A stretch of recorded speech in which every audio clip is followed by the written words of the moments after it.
We had a tie. Wow. NC State, New Mexico, 80 points each. Tie was broken, though, by head-to-head. NC State had a better 1, 2, and 4 stick. New Mexico had a better 3 and 5 stick. So tiebreaker, 3 versus 2. Mm-hmm. NC State gets the win. But this is impressive for New Mexico. Yeah. To basically tie a team that I look at as, on paper, potentially one of the best ever, and New Mexico literally went runner for runner with them. I did not expect this result. This is probably the last result I expected because, one, ties are really rare and they're really cool to see the breakdown.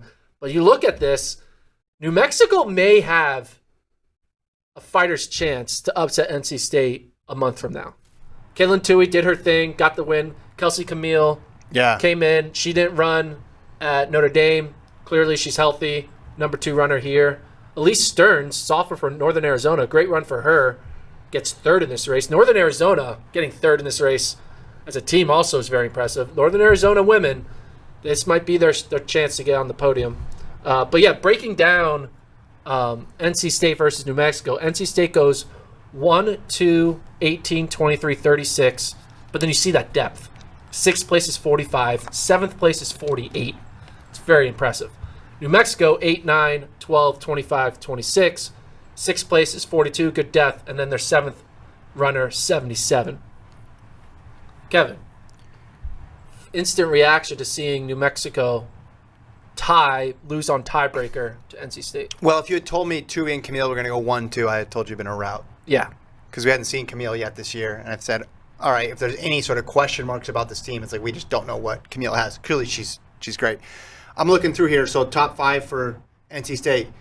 Tuohy, Camille, Bush, Seymour, Moreno. Is that about right? What you expected? Yeah. Their top 5 to be, and then they had Howlett and Corso and Brooke Robber in there. Looks like Seymour lost 17 points in the final 2K. So that's something that you just kind of correct that. Maybe she went out a little bit overhead, or maybe there was some sort of issue out there. When you see big drops like that, you're like, all right, well, that's something that can be rectified or fixed. But then you go to the New Mexico side, and they did exactly what we thought they were going to do, right? I mean, Deshawn, Larkin, Mazzadowney, Thorner, and Heckel, and they just, they were solid. I mean, look at this gap. 12-second spread. That's what I was going to say. 12-second spread, that's going to put you in good position in a lot of races. Huge gap then back to 3rd. I don't want to go into this again, but the tiebreaker should be 6th runner, just for the record. It shouldn't be rehashing the 1-2-5 so matchup. if it's 6th runner, you think New Mexico should? Yeah. New Mexico is the real winner of the 2022 Nuttycombe Invitational? Put that on a headline. I just think that's the whole point of having a 6th runner is they're the tiebreaker. Like, That's not the whole point of the 6th runner. Yes, it is. According to who? They push. They make everybody else's score higher. Wait, who decided and the tiebreaker. Where is this written down? The gods of cross country. Gods of cross country. It makes so much more sense than to. I don't want to. This is again. I think reruns. you're praying to a false idol here, man. No. The god of my cross country. In high school, that's how you did it. You didn't recount. Wait, so your top high school 5. is the baseline for how we do collegiate cross country? It's perfect the way it was. So we're gonna listen to a bunch of Should they go to overtime? Has-been gym teachers and the way they came up with the cross country rules? Be like, that's what we need to do. You like it that That's way? what the best in the country need to go You like off of? recounting it? Like they should recount who won the most quarters in an NBA basketball game instead It's of playing not. overtime? No, it makes it head to head. It's recounting it. No, it's not It's recounting it. yes, it it's is. saying these were the 2 best teams. No. Hold on. Hear me out. Those 2 things. Hear me out. They got to 80 points. Hear me out. The same way. You don't recount hear me the out. 80 points and then say this is a tiebreaker. No, it's just arbitrarily repackaging. No, it's not. It's a tiebreaker. You should go to the next runner. No. Hear me out. Yeah, you're wrong. They tied, right? So you're like, all right, who's the better team between the 2? What would happen if just these 2 teams were on the course? NC State would have won. That's the tiebreaker. That's not how the sport works, though. There's more than one but team on the court. Head to head, no. In a race between 14 people, 7 NC State runners and 7 New Mexico runners, if they were the only ones on the course, that's not what they ran. The team that would have the lower score would be NC State. That's how the tiebreaker works. No, yeah, that's a strange way to do it. You already used those runners to get to 80 points. You don't reuse them again to then figure out who won. It's a tiebreaker. A tiebreaker should What go does to the chat say? Chat.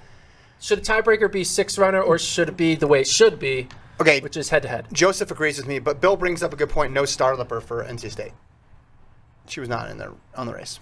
So that could have changed it. The thing with NC State, though, they're all so close together. Yeah, it's going to be very tough to figure out who you're actually going to run by the end of the season. So, yeah.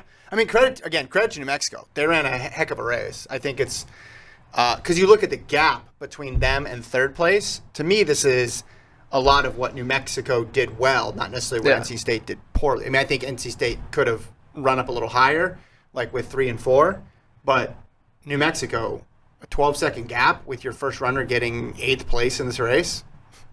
Again, this is going to be hard to beat. Yeah, and so basically, there are 2 teams that I think can compete with these 2.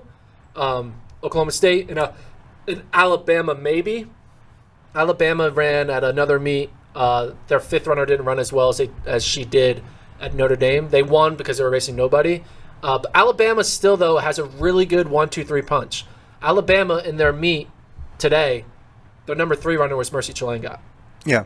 So, when your number 3 runner is Mercy freaking Chalangat, NCAA champion, preseason number 1, that's your 3rd runner. Yeah. That's a good team. So, Alabama has a chance to maybe screw things up here and find a way to get the win. But right now, it's NC State 1, New Mexico 2, Oklahoma State in that mix. But no Starlipper definitely makes more sense now. NC State. Well, that's why I asked you, is that everybody? And you said, yeah. Well, you lied to me. I didn't lie. I just rushed to judgment. You should have done that.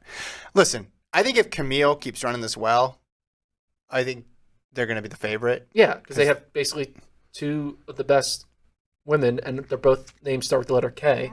Well, you're just going to get – because, look, New Mexico – well, I guess New Mexico doesn't have a number 1. New Mexico's 6 was 42, but just like NC State, their last runner was 48th. I mean, yeah, but like Katelyn Tuohy beat New Mexico's number 1 runner by, 20 seconds?